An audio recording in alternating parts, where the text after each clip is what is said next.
شرور أنفسنا ومن سيئات أعمالنا من يهده الله فلا مضل له ومن يضلل فلا هادي له ونشهد أن لا إله إلا الله وحده لا شريك له ونشهد أن سيدنا محمدا عبده ورسوله أرسله بالهدى ودين الحق ليظهره على الدين كله ولو كره المشركون فأعوذ بالله من الشيطان الرجيم بسم الله الرحمن الرحيم ولقد نصركم الله ببدر وأنتم أذلة فاتقوا الله لعلكم تشكرون صدق الله العلي العظيم وصدق وبلغ رسوله النبي الكريم ونحن على ذلك من الشاهدين الشاكرين والحمد لله رب العالمين هم الرجال بلاء هم الجبال بلاء كالدليل في همة بل سعادة كبرى مولاي صل وسلم دائما أبدا على حبيبك خير الخلق كلهم وعلى محمد سيدنا محمد. ആദരണീയരായ പണ്ഡിതന്മാരെ, പ്രാസ്ഥാനിക നേതാക്കളെ, സഹപ്രവർത്തകരെ, സുഹൃത്തുക്കളെ, അല്ലാഹു തആല നമ്മളെ ഒരുമിച്ച് കൂടിയതുപോലെ അവന്റെ ജന്നാത്തുൽ നഈമായ സ്വർഗീയ ലോകത്ത് ഒരുമിക്കാൻ അല്ലാഹു തൗഫീഖ് നൽകുമാറാകട്ടെ. ബദരീങ്ങളുടെ മദദ് അല്ലാഹു തആല നമുക്ക് നൽകുമാറാകട്ടെ. അതിനുള്ള വലിയൊരു സദഖായി അല്ലാഹു ഈ മജ്ലിസിനെ ഖബൂൽ ചെയ്യുമാറാകട്ടെ. ലോകത്തിന്റെ വിവിധ ഭാഗങ്ങളിൽ ബദരീങ്ങളുടെ അനുസ്മരണ പരിപാടികൾ നടന്നുകൊണ്ടിരിക്കുന്ന ഒരു സമയമാണ്. വിശുദ്ധ ഇസ്ലാമിന്റെ നിലനിൽപ്പിനു വേണ്ടി അഹോരാത്രം പരിശ്രമിച്ച് നമ്മുടെ കയ്യിലേക്ക് വിശുദ്ധ ദീനിനെ ഏൽപ്പിച്ചു തരുന്നതിനു വേണ്ടി പരിശ്രമിച്ച വലിയ മഹത്തുക്കളാണ് ബദരീങ്ങൾ എന്ന് പറയുന്നത്. ഹബീബ് സല്ലല്ലാഹു അലൈഹി വസല്ലം തങ്ങൾ ഇസ്ലാമിന്റെ ആവിർഭാവ കാലത്ത് മക്കയില് മക്കക്കാരെ ഖുറൈശികളെ വിളിച്ചു കൂട്ടിയിട്ട് നിങ്ങൾ ആരാധിക്കുന്ന ബിംബങ്ങൾ, നിങ്ങൾ ആരാധന നിർവഹിക്കുന്ന ബിംബങ്ങൾ അത് ശരിയായ ദൈവമല്ല എന്ന് പ്രഖ്യാപനം നടത്തിയപ്പോ മുശ്രിക്കീങ്ങൾ മുഴുവനും നബി സല്ലല്ലാഹു അലൈഹി വസല്ലം തങ്ങൾക്ക് നേരെ തിരിഞ്ഞു. തബ്ബല്ലക യാ മുഹമ്മദ് എന്ന് പറഞ്ഞുകൊണ്ട് ഹബീബ് സല്ലല്ലാഹു അലൈഹി വസല്ലം തങ്ങളെ വല്ലാതെ ആക്രോശിച്ച, വല്ലാതെ ചീത്ത പറഞ്ഞ ആളാണ് അബൂലഹബ്. ആ അബൂലഹബ് അടക്കമുള്ള ആളുകളുടെ കൊടിയ അക്രമങ്ങൾ സഹിക്കവയ്യാതെ മക്കയിലെ കാലഘട്ടത്തിൽ ഒരിക്കൽ പോലും പ്രതികാരം ചെയ്യാതെ നബി സല്ലല്ലാഹു അലൈഹി വസല്ലം തങ്ങൾ മദീനയിലേക്ക് പലായനം ചെയ്യുകയാണ്. മദീനയിലേക്ക് പലായനം ചെയ്തു ഹബീബ് സല്ലല്ലാഹു അലൈഹി വസല്ലം തങ്ങൾ. എന്തേ അവിടെ ഒന്നും ഒരു യുദ്ധത്തെ ഇസ്ലാം പ്രോത്സാഹിപ്പിക്കുന്നില്ല എന്ന വലിയൊരു സന്ദേശമാണ് നബി സല്ലല്ലാഹു അലൈഹി വസല്ലം തങ്ങൾ ലോകത്തിന് നൽകിയത്. മക്കയിൽ ഒരുപാട് അക്രമങ്ങൾ ലളിതങ്ങളും സഹാബത്തും നേരിട്ടപ്പോഴും അവിടെ ഒന്നും ഒരിക്കൽ പോലും ചെറുത്തു നിന്ന് ഒരു സംഘടനത്തിന് വേദിയൊരുക്കാതെ നബി സല്ലല്ലാഹു അലൈഹി വസല്ലം തങ്ങൾ പിന്നെ മദീനയിലേക്ക് പലായനം ചെയ്യുകയാണ്. മദീനയിലേക്ക് പലായനം ചെയ്യുന്ന സമയം എന്ന് പറയുന്നത് പിറന്ന നാട് വിട്ടുകൊണ്ടാണ് മദീനയിലേക്ക് പോകുന്നത്. ജനിച്ച നാട്ടിൽ നിന്നുള്ള ഒരു മൈഗ്രേഷനാണ്. ആ സമയത്തും നബി സല്ലല്ലാഹു അലൈഹി വസല്ലം തങ്ങൾ യാ മക്കത്തു ഇന്നകി അഹബ്ബു ബിലാദി, മക്ക നീ എൻ്റെ ഏറ്റവും പ്രിയപ്പെട്ട നാടാണെന്ന് പറഞ്ഞുകൊണ്ട് വിരഹവേദനയുടെ ഏറ്റവും വലിയ ഒരു സാഹചര്യം സൃഷ്ടിച്ചുകൊണ്ടാണ് ലളിതങ്ങൾ പിരിഞ്ഞു പോകുന്നത്. അവിടെയൊന്നും ഒരു യുദ്ധം വേണ്ട എന്ന് നബി സല്ലല്ലാഹു അലൈഹി വസല്ലം തങ്ങൾ ആഗ്രഹിച്ചു. പിന്നെ മദീനയിലെ ജീവിതത്തിന്റെ ഇടയിൽ മക്കക്കാരെ മദീനയിൽ ജീവിക്കാനും അവസരം കൊടുത്തില്ല. നിരന്തരമായ അക്രമങ്ങളാണ്. മദീന നിവാസികളുടെ മുഅ്മിനീങ്ങളുടെ ആടുകളെ, ആട്ടിൻ പറ്റങ്ങളെ പിടിച്ചുകൊണ്ടുപോവുകയാണ് മക്കയിൽ നിന്ന് വന്ന ചില ആളുകൾ മരുഭൂമിയിലേക്ക് വന്നിട്ട് ആടുകളെ പിടിച്ചുകൊണ്ടുപോകാൻ. അങ്ങനെ നിരന്തരമായി അക്രമങ്ങൾ അയച്ചുവിട്ട സാഹചര്യത്തിൽ മുഅ്മിനീങ്ങളെ നബി സല്ലല്ലാഹു അലൈഹി വസല്ലം തങ്ങൾ അവിടുത്തേക്ക് ഒരു വിവരം കിട്ടുകയാണ്. അബൂ സുഫിയാന്റെ നേതൃത്വത്തിലുള്ള ഒരു സംഘം ഷാമിലേക്ക് കച്ചവട ആവശ്യത്തിന് പോയി അവിടെ നിന്ന് തിരിച്ചു വരുന്നുണ്ട്. ഈ അബൂ സുഫിയാൻ കച്ചവടം ചെയ്ത് പ്രധാനമായും 2 യാത്രകളാണ് അവർ കൊല്ലത്തിൽ നടത്താറുള്ളത്. ഒന്ന് യമനിലേക്കുള്ള യാത്രയാണ്, മറ്റൊന്ന് ഷാമിലേക്കുള്ള യാത്രയാണ്. കൊല്ലത്തിൽ 2 കച്ചവട യാത്രയാണ് നടത്തുന്നത്. അതിൽ ഷാമിലേക്കുള്ള യാത്രക്ക് അബൂ സുഫിയാൻ വലിയ സമ്പത്ത് അത് സംഭരിച്ചത് മക്കയിൽ നിന്ന് മദീനയിലേക്ക് യാത്ര പോയ സ്വഹാബത്തിന്റെ സമ്പത്ത്, അവിടെ ഇട്ടേച്ചു പോയ സമ്പത്ത് മുഴുവനും എടുത്ത് വിറ്റുകൂട്ടിയിട്ടാണ്. എന്നിട്ട് ഈ ഷാമിൽ പോയിട്ട് കച്ചവടം നടത്തി വന്നിട്ട് എന്തായി ചെയ്യുന്നത്? മദീനയിലേക്ക് സ്വൈര്യത്തോടെ യാത്ര പോയ, സമാധാനത്തിന് വേണ്ടി യാത്ര പോയ സ്വഹാബത്തിനെ ആക്രമിക്കുകയാണ്. അതിനു വേണ്ടിയിട്ട് പടക്കോപ്പുകൾ വാങ്ങാനും അതിനു വേണ്ടിയിട്ട് ശട്ടം കെട്ടാനും വേണ്ടിയുള്ള ഒരു യാത്രയാണ്. മദീനയിൽ മക്കയിൽ നബി സല്ലല്ലാഹു അലൈഹി വസല്ലം സഹാബത്തും പോകുന്നത് എല്ലാം അവിടെ എട്ടേച്ചുകൊണ്ടാണ് പോകുന്നത്. നിങ്ങൾ നോക്കൂ, സുഹൈബ് റൂമി റളിയല്ലാഹു അൻഹു വലിയ സമ്പത്തിന്റെ ഉടമയാണ്. സുഹൈബ് റൂമി റളിയല്ലാഹു അൻഹു മക്കയിൽ നിന്ന് മദീനയിലേക്ക് യാത്ര വരുമ്പോ മക്കക്കാരെ മുഴുവനും സുഹൈബ് റൂമിയെ തടഞ്ഞു നിർത്തിയിട്ട് പറഞ്ഞു, സുഹൈബേ, നീ റോമയിൽ നിന്ന് വന്ന ആളല്ലേ, നീ മക്കയിൽ വന്നുകൊണ്ടാണ് സമ്പത്തുണ്ടാക്കിയത്. നിന്റെ പക്കലുള്ള സമ്പത്ത് മുഴുവനും ഈ മക്കയിൽ നിന്നുണ്ടാക്കിയതാണ് സുഹൈബേ. അതുകൊണ്ട് നീ ഒരിക്കലും നിന്റെ സമ്പത്തുമായി മദീനയിലേക്ക് പോകാൻ നിങ്ങൾ അനുവദിക്കൂല. മദീനയിലേക്ക് നിന്റെ സമ്പത്തുമായി പോകാൻ നിങ്ങൾ അനുവദിക്കൂല. സുഹൈബ് റളിയല്ലാഹു അൻഹു പറഞ്ഞു, നിങ്ങളുടെ ഭീഷണിക്ക് മുമ്പിൽ എന്റെ ആയോധന കല കൊണ്ട് മറുപടി നൽകാൻ എനിക്ക് സാധ്യമാണ്. എനിക്ക് അമ്പെയ്ത്തിൽ വല്ലാത്ത പ്രാവീണ്യമുണ്ട്. ഞാൻ അമ്പെയ്തുകൊണ്ട് നിങ്ങൾ മുഴുവനും ഇവിടെ നിലംപരിശാക്കിയിട്ട് മദീനയിലേക്ക് പോകാൻ എനിക്കറിയാം. പക്ഷെ ഞാനത് ചെയ്യുന്നില്ല. നിങ്ങൾ എടുത്തോ എന്റെ സമ്പത്ത് മുഴുവനും. ഇന്ന സ്ഥലത്ത് ഇത്ര സമ്പത്തുണ്ട്, ഇന്ന സ്ഥലത്ത് എനിക്ക് ഇത്ര തോട്ടങ്ങളുണ്ട്. എല്ലാ തോട്ടങ്ങളും എല്ലാ സമ്പത്തും നിങ്ങൾ എടുത്തോളൂ. എനിക്ക് എന്റെ മുമ്പിലുള്ളത് മദീനയിലേക്കുള്ള യാത്രയാണ്, മദീനയിലേക്കുള്ള സഞ്ചാരമാണ്, മദീനയിലേക്കുള്ള യാത്രയാണ്. ഇങ്ങനെയും ഡെഡിക്കേറ്റബിൾ ആയിക്കൊണ്ടാണ് അതാ സഹാബത്ത് മുഴുവനും മദീനയിലേക്ക് പോയത്. ഈ സമ്പത്ത് വിറ്റ് കൂട്ടിയിട്ടാണ് അബൂ സുഫിയാന്റെ സംഘം ഷാമിലേക്ക് യാത്രക്ക് വേണ്ടി പോയത്. 40-30 ആളുകളുണ്ട്, 1000-ഓളം ഒട്ടകങ്ങളുണ്ട്, 50,000-ഓളം സ്വർണ്ണ ദിനാറുകൾക്ക് വില വരുന്ന സമ്പത്തുമായിട്ടാണ് അവര് യാത്ര പോകുന്നത്. അവര് കച്ചവട യാത്ര നടത്തുന്നത്. ഈ യാത്ര നടത്തുമ്പോ നബി സല്ലല്ലാഹു അലൈഹി വസല്ലം സ്വഹാബത്തിനെ കൂട്ടിയിട്ട് ബദർ വഴിയാണ് അവർ പോവുക. ബദർ മദീനയുടെ പരിസരത്തുള്ള സ്ഥലമാണ്. ഈ ബദർ വഴി അവർ പോകുമ്പോൾ അവിടെ അവരെ തടഞ്ഞു നിർത്തിയിട്ട് ആ സമ്പത്ത് കൈപ്പറ്റാൻ വേണ്ടിയാണ് നബിയും സഹാബത്തും ബദറിലേക്ക് പോകാൻ തീരുമാനിക്കുന്നത്, ബദറിലേക്ക് ഇറങ്ങിയത്. അബ്ദുല്ലാഹി ഇബ്നു ജഹ്ശ് റളിയല്ലാഹു അൻഹുവിനെ ബദറിലേക്ക് മഹാനായ നബി സല്ലല്ലാഹു അലൈഹി വസല്ലം തങ്ങൾ പറഞ്ഞയക്കുന്നുണ്ട്. ബദറിലെ സാഹചര്യങ്ങളൊന്ന് അനാവരണം ചെയ്യാൻ വേണ്ടിയിട്ടാണ്. ബദറിലേക്ക് എത്തിയപ്പോ അവിടെ 2 സ്ത്രീകൾ ഇങ്ങനെ എന്തോ കസവിഷം കൂടുന്നുണ്ട്.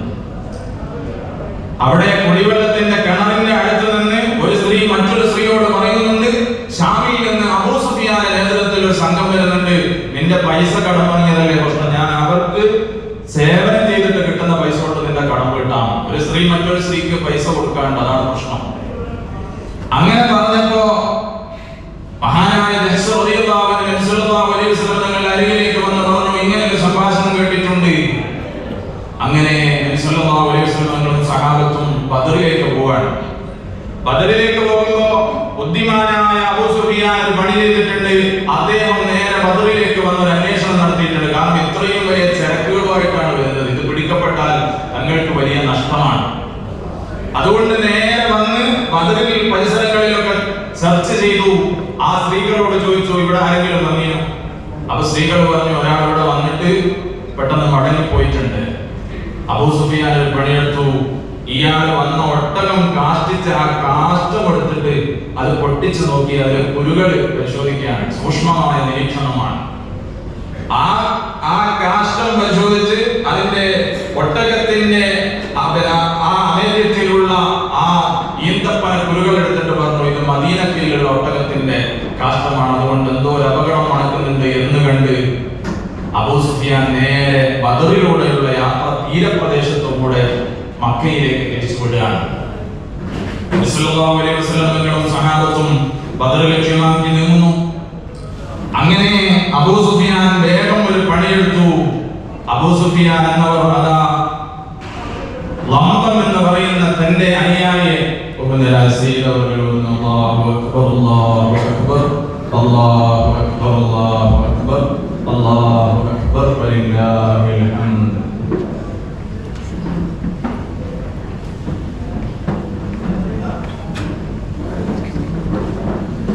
ലംബമിനെ നേരെ മക്കയിലേക്ക് പറഞ്ഞേക്കാൻ എങ്ങനെയാ പറഞ്ഞേക്കുന്നത്?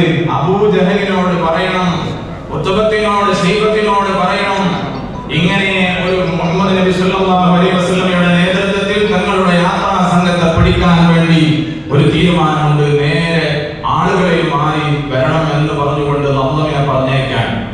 ലംബമിനെ എങ്ങനെയാ പറഞ്ഞേക്കുന്നത്? ലംബമിന്റെ ഒട്ടകത്തിന്റെ മൂക്ക് ചിന്തിയിട്ടുണ്ട്, ശരീരത്തിലെ ചെവി അറുത്തു മാറ്റിയിട്ടുണ്ട്.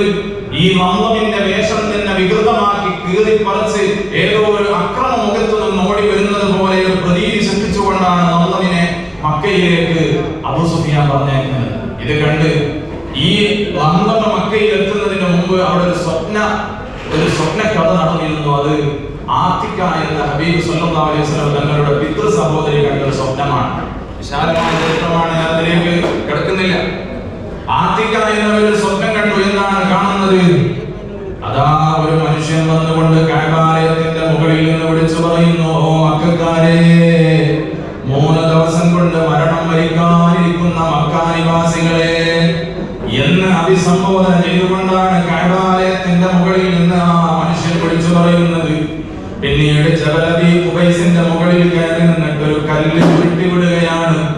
ആ കല്ല് പർവ്വതത്തിൽ നിന്ന് താഴേക്ക് വന്ന് പൊട്ടിച്ചെതറിയിട്ട് മക്കക്കാരുടെ വീടുകളിലേക്ക്, മക്കയിലെ പ്രമാണിമാരുടെ വീടുകളിലേക്ക് മുഴുവനും ചിന്നിച്ചെറിച്ചു പോയി.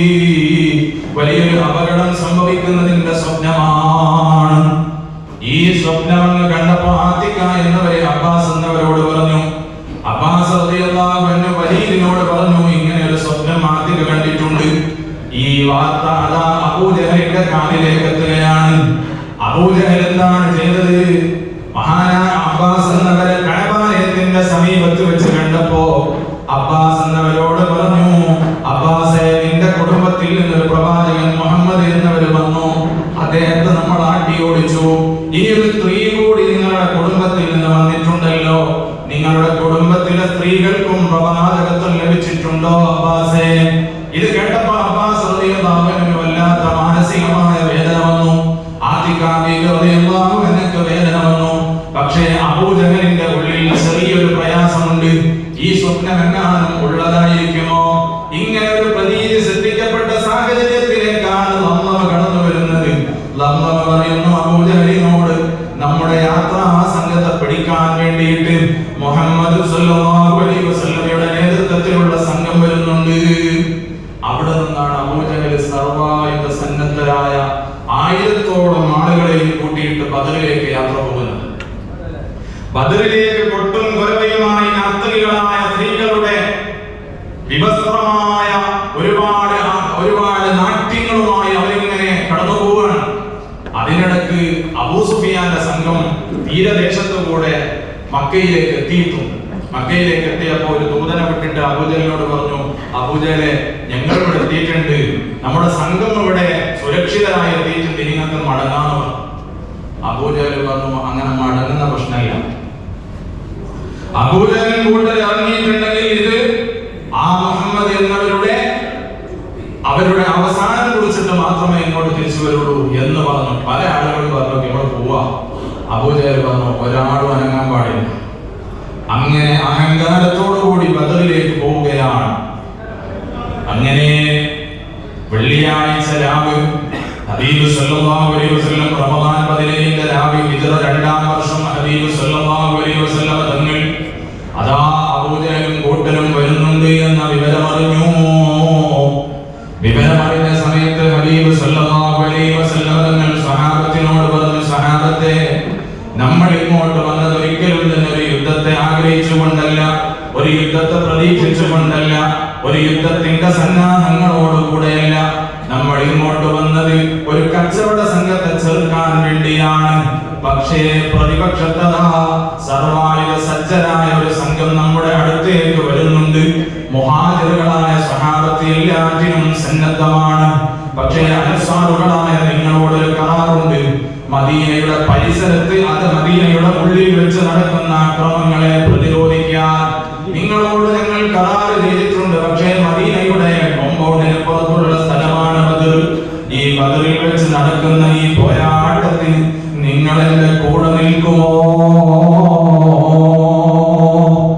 ഈ ചോദ്യം കേട്ടപ്പോൾ സഅദ് റളിയല്ലാഹു അൻഹു എഴുന്നേറ്റ് നിന്നിട്ട് പറഞ്ഞു, ഓ ഹബീബായ തങ്ങളെ, നിങ്ങൾ ഒരിക്കലും തന്നെ നിങ്ങളുടെ ഈ ഒരു കൽപ്പനയെ ഞങ്ങൾ ഒരിക്കലും തൃണവൽക്കരിക്കുകയില്ല ഹബീബായ തങ്ങളെ. അതാ മൂസാ നബി അലൈഹിസ്സലാത്തു വസ്സലാം പറഞ്ഞിട്ടുണ്ടല്ലോ, അതേ നീയും നിന്റെ അനുയായികളും പോയി യുദ്ധം ചെയ്തോ, ഞങ്ങൾ ഒരിക്കലും നിങ്ങളുടെ കൂടെ വരുന്നില്ല.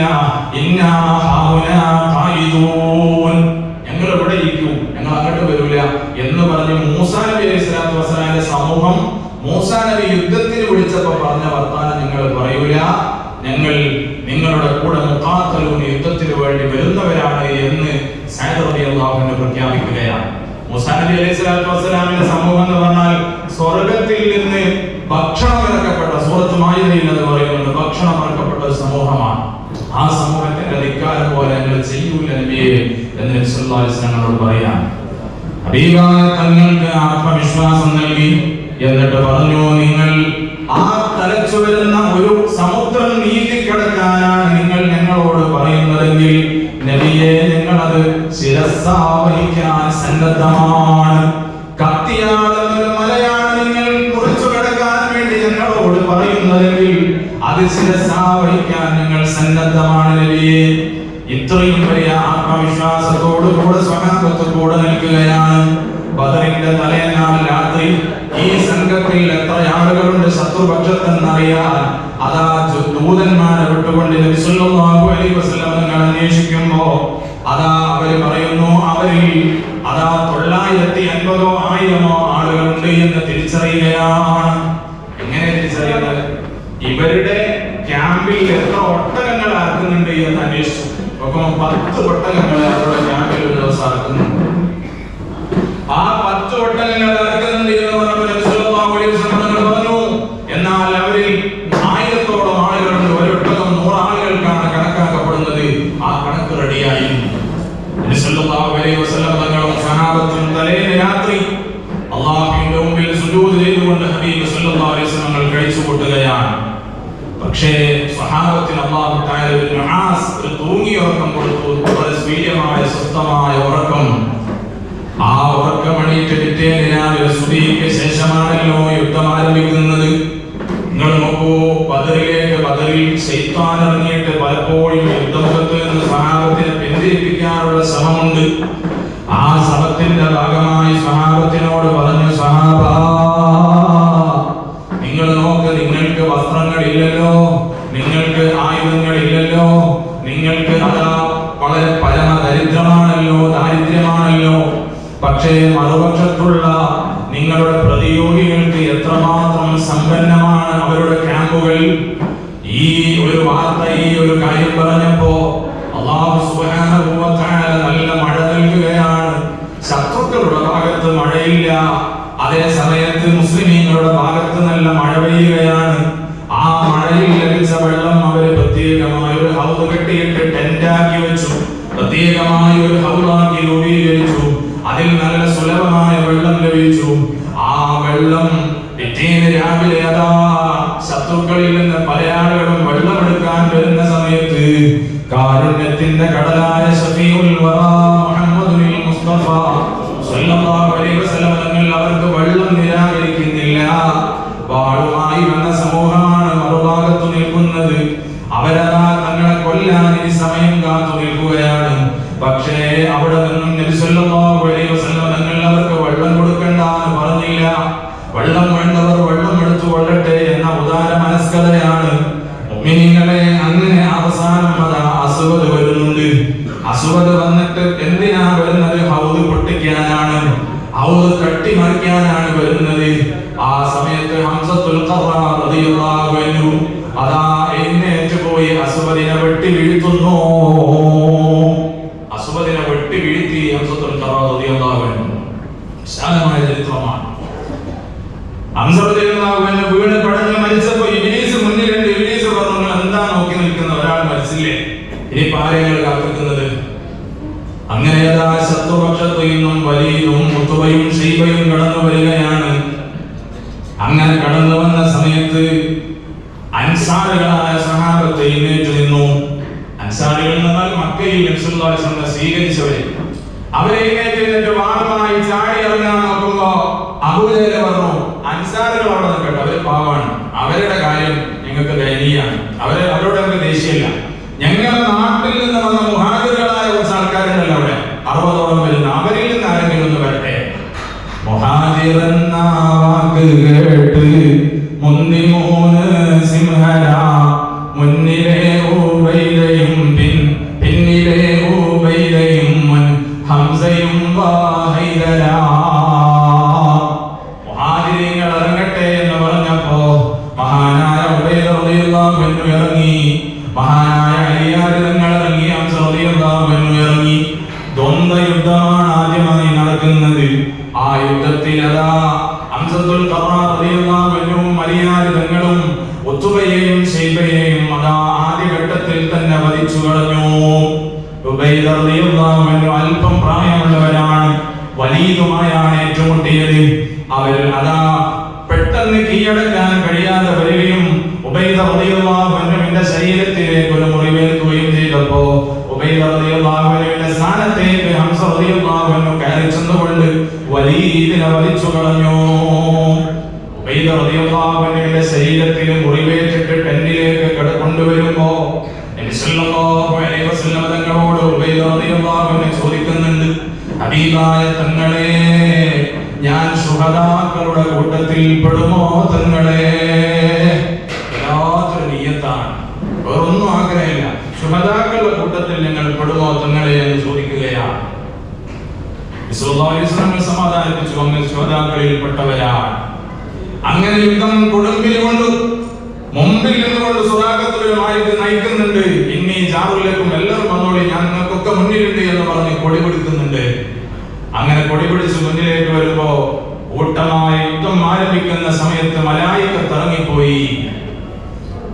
മലായികത്ത് ഇറങ്ങുന്നത് കണ്ടത് ആദ്യം മലായികത്തിന്റെ കുടുംബാംഗമായിരുന്ന ഇബ്ലീസ് തന്നെയാണ്.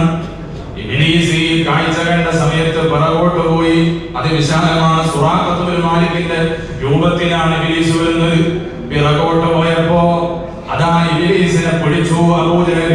അബൂജഹലിന്റെ മർമ്മത്തേക്ക് കുത്തിയിട്ട് ഇബ്ലീസ് വീണ്ടും ഓടി, ഇന്നി അറാ മാ ലാ തറൗന ഇന്നി ബരീഉം മിൻകും. നിങ്ങൾ കാണാത്ത ചില കാഴ്ചകൾ ഞാൻ കാണുന്നുണ്ട്, നിങ്ങൾ കാണാത്ത ചില ആളുകൾ ഈ സൈന്യത്തിലേക്ക് കൂടുന്നത് ഞങ്ങൾ കാണുന്നുണ്ട്. ഇനി സാധാരണ യുദ്ധമല്ല ഇവിടെ നടക്കാനിരിക്കുന്നതെന്ന് പറഞ്ഞ് ഇബ്ലീസ് ബദറിൽ നിന്ന് ഓടി. ബദറിൽ നിന്ന് ഇബ്ലീസ് ഓടിയതുപോലെ നമ്മൾ പറയാത്ത അതിന്റെ പശ്ചാത്തലത്തിലാണ്. ഇബ്ലീസ് ഓടി രക്ഷപ്പെട്ടു. അങ്ങനെ യുദ്ധം കഴിഞ്ഞു. അതാ ശത്രുപക്ഷത്തിൽ 70ഓളം ആളുകളെ ബന്ദികളാക്കി, 70ഓളം ആളുകൾ കൊല ചെയ്യപ്പെട്ടു. മുസ്ലിം പക്ഷത്ത് നിന്ന് 14ഓളം ആളുകൾ ഷഹീദായി, ശുഹദാക്കളായി. മുഅ്മിനീങ്ങളെ ബദർ അങ്ങനെ അവിടെ പരിസമാപ്തി കുറിക്കുകയാണ്. തലേന്ന് രാത്രി നബി സല്ലല്ലാഹു അലൈഹി വസല്ലം പറഞ്ഞിട്ടുണ്ട്, ഇവിടെയാണ് അബൂജഹൽ കിടക്കുക, ഇവിടെയാണ് ഉത്ബ കിടക്കുന്നത്, ഇവിടെയാണ് ശൈബ കിടക്കുന്നത് എന്ന് പറഞ്ഞിട്ടുണ്ട്. ഉമർ ഇബ്നുൽ ഖത്താബ് റളിയല്ലാഹു അൻഹു ആ ഓരോ ഭാഗവും രേഖപ്പെടുത്തി ഇങ്ങനെ വെച്ച് പിറ്റേന്ന് വന്ന് നോക്കുമ്പോ നബി സല്ലല്ലാഹു അലൈഹി വസല്ലം പറഞ്ഞ ഭാഗത്ത് നിന്ന് ഒരനക്കം അബൂജഹൽ നീങ്ങിയിട്ടില്ല. അങ്ങനെ മുസ്ലിം പക്ഷത്തിന് വലിയ വിജയം ലഭിച്ചു. നബി സല്ലല്ലാഹു അലൈഹി വസല്ലം തങ്ങൾ അന്ന് സുജൂദിൽ കിടന്നുകൊണ്ട് ദുആ ചെയ്തിട്ടുണ്ട്, അല്ലാഹുമ്മ ഇൻ തുഹ്ലിക ഹാദിഹിൽ ഇസ്വാബത ലാ യുഅ്തഉബദു ഫിൽ അർളി അബദാ. അല്ലാഹുവേ, ഈ ചെറിയ സൈന്യത്തെ നീ എങ്ങാനും പരാജയപ്പെടുത്തിയാൽ ഈ ഭൂമി ലോകത്ത് പിന്നെ ഒരിക്കലും നിന്നെ ആരാധിക്കാൻ ഒരാളെ കിട്ടൂല പടച്ചോനെ എന്ന് പറഞ്ഞ് സുജൂദിൽ കിടന്ന് കരഞ്ഞുകൊണ്ട് ഹബീബുൽ വറ മുഹമ്മദുൽ മുസ്തഫ സല്ലല്ലാഹു അലൈഹി വസല്ലം ദുആ ചെയ്യുകയാണ്. മുഅ്മിനീങ്ങളെ, ബദരീങ്ങളെ അനുസ്മരിക്കുന്നത് വലിയ മഹത്വമുള്ള കാര്യമാണ്. ഞാൻ അവസാനിപ്പിക്കുകയാണ്. മഹാനായ ഇബ്നു ഹജറുൽ അസ്ഖലാനി റളിയല്ലാഹു അൻഹു, ആഖിറുദ് ദുനിയ ഇബ്നു ഹജറുൽ അസ്ഖലാനി റളിയല്ലാഹു അൻഹു മഹാനവറുകൾ പറയുന്നുണ്ട്, അതാ എന്റെ സഹോദരപുത്രൻ റോമിൽ അറസ്റ്റ് ചെയ്യപ്പെട്ടു. എന്റെ സഹോദരപുത്രൻ റോമിൽ അറസ്റ്റ് ചെയ്യപ്പെട്ടപ്പോൾ അവിടെ നിന്ന് ഗവൺമെന്റ് ഒരു കണക്കിനും അവനെ വിടുന്നില്ല. അങ്ങനെ വിടാതെ വന്നപ്പോ ഞാൻ ഞാൻ അവനക്ക് വേണ്ടിയിട്ട് അസ്മാ എഴുതിയ മദീനയുടെ പേരെഴുതിയ ഒരു കടലാസ് കൊടുത്തു വിടുകയാണ്. ഈ കടലാസ് കൊടുത്തു വിട്ടിട്ട് പറഞ്ഞു, മോനെ, ഇത് അസ്മാഉൽ ബദറാണ്, നീ ഇത് ഹൃദിസ്ഥമാക്കിക്കോ, നീ ഏത് സമയവും ചൊല്ലിക്കോ. അങ്ങനെ ചൊല്ലി അതാ ആ മകൻ മഹാനായ ആഖിറുദ് ദുനിയ ഇബ്നു ഹജറുൽ അസ്ഖലാനി റളിയല്ലാഹു അൻഹു രേഖപ്പെടുത്തുന്ന സംഭവമാണ്. അതാ നീ അസ്മാഉൽ ബദർ ചൊല്ലിക്കോ. അങ്ങനെ ചൊല്ലി അതാ അവസാനം അവന്റെ മുതലാളി ആ മകനെ വിട്ടയക്കുകയാണ്. കാരണം ഒരുപാട് അനർത്ഥങ്ങൾ ആ മുതലാളിക്ക് വന്നുപോയി. വേറൊരാൾ അയാളെ വാങ്ങി, ആ മകനെ വാങ്ങിയപ്പോഴും അപ്പയും അക്രമമാണ്. പിന്നെയും വാങ്ങി വേറൊരാൾ. അയാൾ വാങ്ങിയപ്പോൾ പറഞ്ഞു, നിന്നെ ഞാൻ കൊന്നു കുരിശിലേറ്റു മോനെ, നിന്നെ ഞാൻ വലിച്ചു കളയുമെന്ന് പറഞ്ഞപ്പോ അതാ ആ മനുഷ്യൻ കുതിരപ്പുറത്ത് നിന്ന് വീണ് മുഖമടിച്ച് മരിച്ചുപോയി. മഹാനായ ഇബ്നു ഹജറുൽ അസ്ഖലാനി റളിയല്ലാഹു അൻഹു ആണ് രേഖപ്പെടുത്തുന്നത്, അസ്ഹബുൽ കുതുബി ബഅദ കിതാബില്ലാഹി സഹീഹുൽ ബുഖാരി. സഹീഹുൽ ബുഖാരി എന്ന് പറയുന്ന ഏറ്റവും ആധികാരികമായ ഹദീസ് ഗ്രന്ഥം, അതിന് ആധികാരികമായ വ്യാഖ്യാനം എഴുതിയ 12ഓളം വാല്യങ്ങളുള്ള വ്യാഖ്യാനം എഴുതിയ വലിയ ഹദീസ് പണ്ഡിതൻ മഹാനവറുകൾ രേഖപ്പെടുത്തുന്നു, റോമിലെ രാജാവ് അവസാനം ഈ മനുഷ്യനെ പിടിച്ചിട്ട് പറയുന്നു, 100 ദിർഹം കൊടുത്തിട്ട് നീ ഈ നാട്ടിൽ നിന്ന് പുറത്തു പോകണം, പിന്നെ ഇനി ഇവിടെ നിൽക്കാൻ പാടില്ല. അവിടെ നിന്ന് ആ മനുഷ്യനെ നാട്ടിലേക്ക് തന്നെ കയറ്റി വിടുകയാണ്. നാട്ടിലേക്ക് എത്തിയപ്പോ അദ്ദേഹം പറയുന്നു, എനിക്ക് നിങ്ങൾ എഴുതി തന്ന അസ്മാഉൽ ബദർ, ആ അസ്മാഉൽ ബദർ ചൊല്ലിയത് കൊണ്ടാണ് ഈ അസ്മാഉൽ ബദർ ചൊല്ലിയത് കൊണ്ടാണ് എനിക്ക് രക്ഷയുണ്ടായത്. ഈ അസ്മാഉൽ ബദറാണ് എന്നെ രക്ഷപ്പെടുത്തിയത് എന്ന് ആ മനുഷ്യൻ പറഞ്ഞു കൊടുക്കുകയാണ്. മുഅ്മിനീങ്ങളെ, അസ്മാഉൽ ബദർ നമുക്ക് വലിയ ഒരു കവചമാണ്. മഹാന്മാരെ സ്മരിക്കുന്നത് വലിയൊരു കവചമാണ്. ഇത് മഹാന്മാരായ സഹാബത്ത് ചെയ്തതാണ്. മഹതിയായ ഉബയ്യ റളിയല്ലാഹു അൻഹയുടെ വീട്ടിലേക്ക് അതാ നബി സല്ലല്ലാഹു അലൈഹി വസല്ലം തങ്ങൾ കടന്നു വരുന്ന സമയത്ത് അവിടെ നിന്ന് ബദരീങ്ങളുടെ മഹത്വം ഇങ്ങനെ പാടുകയാണ് കുട്ടികൾ. നബി സല്ലല്ലാഹു അലൈഹി വസല്ലം തങ്ങൾ അതിലേക്ക് കയറി ചെല്ലുമ്പോ അതാ നബി സല്ലല്ലാഹു അലൈഹി വസല്ലം തങ്ങളെ കണ്ടപ്പോ അവരെ നബി തങ്ങളുടെ മഹത്വം പാടാൻ തുടങ്ങി. ഫീനാ നബിയ്യുൻ യഅലമു മാ ഫീ ഗദിൻ വഫീനാ നബിയ്യുൻ യഅമലു മാ ഫീ യഅലമു മാ ഫീ ഗദിൻ. ഞങ്ങളിൽ ഒരു പ്രവാചകൻ വന്നിട്ടുണ്ട്. ആ പ്രവാചകൻ നാളെയിൽ സംഭവിക്കുന്നത് അറിയുന്ന പ്രവാചകനാണ്. ഇതങ്ങ് കേട്ട സമയത്ത് നബി സല്ലല്ലാഹു അലൈഹി വസല്ലം തങ്ങൾ പറയുന്നത്, ഇർജിഇ ഇലാ മാ തഖൂലീന, നിങ്ങൾ ഞാൻ വരുന്നതിന്റെ മുമ്പ് ചൊല്ലിയ മഹത്വങ്ങൾ ഉണ്ടല്ലോ, ബദരീങ്ങളുടെ മഹത്വങ്ങൾ ഉണ്ടല്ലോ, ആ ബദരീങ്ങളുടെ മഹത്വം തന്നെ നിങ്ങൾ ചൊല്ലുക എന്ന് പറഞ്ഞ് ബദർ മൗലിദിനെ പ്രോത്സാഹിപ്പിച്ചതാരാ? ശഫീഉൽ വറാ മുഹമ്മദുൽ മുസ്തഫ സല്ലല്ലാഹു അലൈഹി വസല്ലം തങ്ങളാണ്. മുഅ്മിനീങ്ങളെ, ഞാൻ അവസാനിപ്പിക്കുന്നു. അതുകൊണ്ട് ബദരീങ്ങളുടെ മഹത്വം, ആ മഹത്വം എന്ന് പറയുന്നത് അല്ലാഹുവിന്റെ മഹത്തായ വലിയ ഒരു നിഅമത്താണ്. അതാണ് നബി സല്ലല്ലാഹു അലൈഹി വസല്ലം തങ്ങൾ പറഞ്ഞല്ലോ, ഫഅമൽ മാ ശിഅ്തും, നിങ്ങൾക്ക് ഇഷ്ടമുള്ളതിനെ നിങ്ങൾ ചെയ്തോ. നിങ്ങളുടെ ജീവിതത്തിലെ വലിയ ടാസ്ക് കഴിഞ്ഞിട്ടുണ്ട്. കാരണം ഇത്രയും വളരെയധികം അത്യാസന്ന ഘട്ടത്തിൽ നിങ്ങൾ ഇസ്ലാമിന് വേണ്ടി പോരാടിയത് കൊണ്ട് ഇനി നിങ്ങൾക്കൊരു ടാസ്ക് ഇല്ല, നിങ്ങൾക്ക് വേണ്ടത് ചെയ്യാം എന്ന് പറഞ്ഞ് ബദരീങ്ങൾക്ക് വലിയ പെർമിഷൻ കൊടുക്കപ്പെട്ട വലിയ ആളുകളാണ്. അതേ പരിശുദ്ധമായ ഖുർആൻ പറഞ്ഞല്ലോ, നിങ്ങൾക്ക് വലഖദ് നസറക്കുമുല്ലാഹു ബിബദരിൻ വഅൻതും അദില്ല, നിങ്ങൾ ബദറിൽ ചെറിയ ഒരു സംഘമായപ്പോൾ നിങ്ങൾക്ക് അല്ലാഹുവിന്റെ സഹായം ലഭിച്ചെന്ന് പറഞ്ഞു. അല്ലാഹുവിന്റെ വലിയ സഹായം ലഭിച്ച വലിയ മഹത്തുക്കളാണ് അവര്. നമ്മിലേക്ക് പകർന്നു തന്ന വിശുദ്ധമായ ദീനിന്റെ എല്ലാ കർമ്മകാണ്ഡങ്ങളെയും നമ്മൾ ജീവിതത്തിലേക്ക് ശിരസാവഹിക്കണം. അല്ലാഹു നമുക്കതിന് തൗഫീഖ് നൽകുമാറാവട്ടെ. പരമാവധി നിസ്കാരം നമ്മൾ അദാമായ സമയത്ത് തന്നെ നിർവഹിക്കണം. നമ്മുടെ ഗൾഫിലൊക്കെയുള്ള പൊതുവേ ഒരു പ്രശ്നം എന്ന് പറയുന്നത് ജോലിയുടെ ഒരു പ്രശ്നം പറഞ്ഞുകൊണ്ട് സുബഹിയൊക്കെ ഖളാആകുന്ന വ്യാപകമായ ഒരു അവസ്ഥയുണ്ട് എന്ന് പലരും അനുഭവം പറയാതെ നമ്മളിവിടെ ഉണ്ട് എന്നല്ല. എന്നാൽ നമ്മുടെ സുബഹി ഖളാആക്കുന്ന ഒരു അവസ്ഥ ഒരിക്കലും വരാൻ പാടില്ല. ജീവിതത്തിലെ ബർക്കത്ത് മുഴുവനും പോയിപ്പോകും. നമ്മൾ പിന്നെ എങ്ങനെ 10,000 ദിർഹംസ് ശമ്പളം കിട്ടിയാലും അത് നമുക്ക് തികയൂല, ഒരു ഉപകാരത്തിലാവൂല. അത് കഴിച്ച് വളരുന്ന നമ്മുടെ മക്കൾ ഒരിക്കലും സാലിഹീങ്ങളാവൂല. അതുകൊണ്ട് സുബഹി അടക്കം ഏത് വലിയ ജോലിയാണെങ്കിലും നിസ്കാരത്തിന് ഒരു പ്രാമുഖ്യമാണ്. ജോലിക്ക് മാത്രം പ്രാമുഖ്യം നൽകുന്ന ഒരു അവസ്ഥ ഉണ്ടാവരുത്. അല്ലാഹു തആല നമ്മെ കാത്തുരക്ഷിക്കുമാറാവട്ടെ. നിങ്ങളുടെ മദദ് നമുക്ക് നൽകുമാറാവട്ടെ. ഒരുപാട് ആളുകൾ ദുആ വസിയത്ത് ചെയ്തിട്ടുണ്ട്. നമ്മുടെ ഈ ബിൽഡിംഗിൽ തന്നെയുള്ള ഷോപ്പിൽ വർക്ക് ചെയ്യുന്ന ഒരു ചെറുപ്പക്കാരൻ പെട്ടെന്ന് ബ്ലഡിൽ ഇൻഫെക്ഷൻ കയറി അത്യാസന്ന നിലയിലാണെന്ന് പറഞ്ഞ് ദുആ വസിയത്ത് ചെയ്തിട്ടുണ്ട്. നല്ലൊരു ചെറുപ്പക്കാരനാണ്. എപ്പോഴും പള്ളിയിലൊക്കെ ഉണ്ടാകും, ദ്വാരക്കാനൊക്കെ പറയും, ഒരുപാട് പ്രശ്നങ്ങളൊക്കെ ഇങ്ങനെ ഇടയ്ക്കിടയ്ക്ക് വന്ന് പറയും. ആ ചെറുപ്പക്കാരനാണ്. അല്ലാഹു തആല ആ ചെറുപ്പക്കാരന് വലിയ ശിഫ പ്രദാനം ചെയ്യുമാറാവട്ടെ. സയ്യിദ് അവരുടെ ശ്രദ്ധയിലേക്ക് ആ കാര്യം എടുത്തു വെക്കുകയാണ്. അതുകൊണ്ട് അതുപോലെ ഒരുപാട് നർസ് സംഖ്യകൾ നൽകിക്കൊണ്ട് ഒരുപാട് ആളുകൾ ദുആ വസിയത്ത് ചെയ്തിട്ടുണ്ട്. എല്ലാവർക്കും വേണ്ടി ഇൻഷാ അല്ലാഹ് സയ്യിദ് അവർ ദുആ ചെയ്യും. ദുആ വസിയത്തോടെ അസ്സലാമു അലൈക്കും വറഹ്മത്തുള്ളാഹി.